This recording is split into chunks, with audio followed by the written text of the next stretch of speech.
Turns out that 1 in 5 young people worldwide is depressed.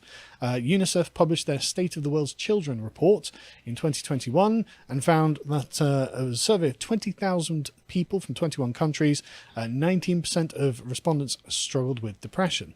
For example, more than 1 in 3 young people in Cameroon and Mali reported feeling regularly depressed, whereas 1 in 5 people in the UK and 1 in 10 in Ethiopia and Japan felt the same way.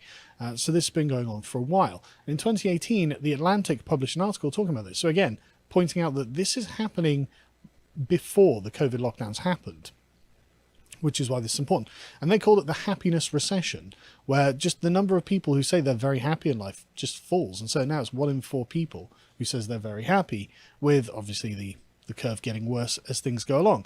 22% of young men and 28% of young women reporting they're very happy. So this social trend has been going on inexorably. The COVID lockdowns, of course, have exacerbated it. But the question is why? Now, Nick, why might that be, do you think? I've got 2 thoughts on this. The first thought is because of the internet and smartphones, the world now is a much smaller place. So if I lived in a village in the middle of Cameroon 30 years ago, all I would know would be that village. Yeah. And I would be probably a big fish in a small pond. And I would know everybody there, and I would know my status in that village and what that might project in my future.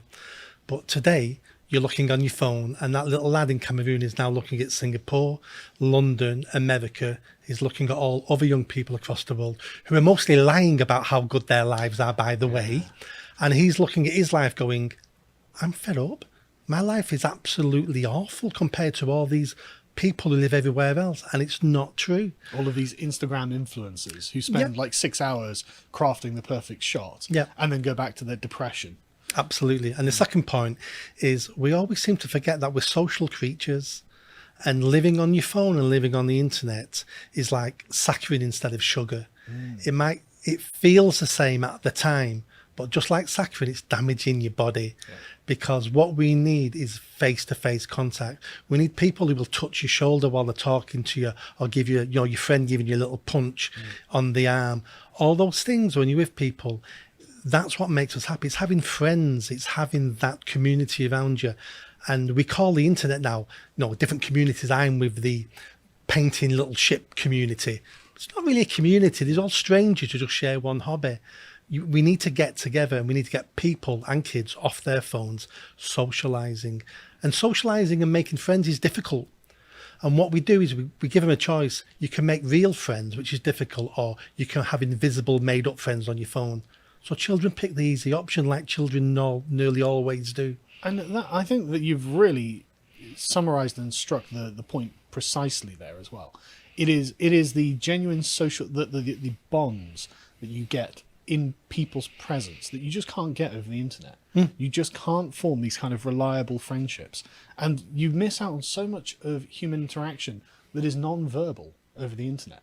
The way someone looks at you, the way they laugh in response to your jokes. Like, you tell a joke, and a lot of people might hit the the laugh emoji or something, but it's not the same as seeing the joy in someone's face.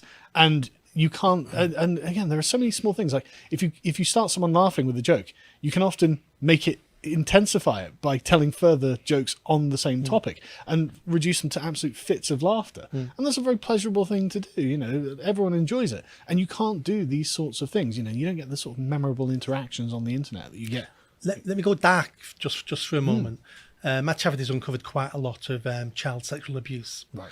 And when we're talking to the individual girls who have been abused, we've come across one boy, but it's nearly always girls.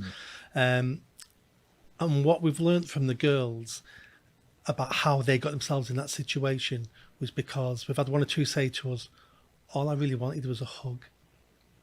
That's really awful. And to get that hug, they're willing to be abused because we're social creatures.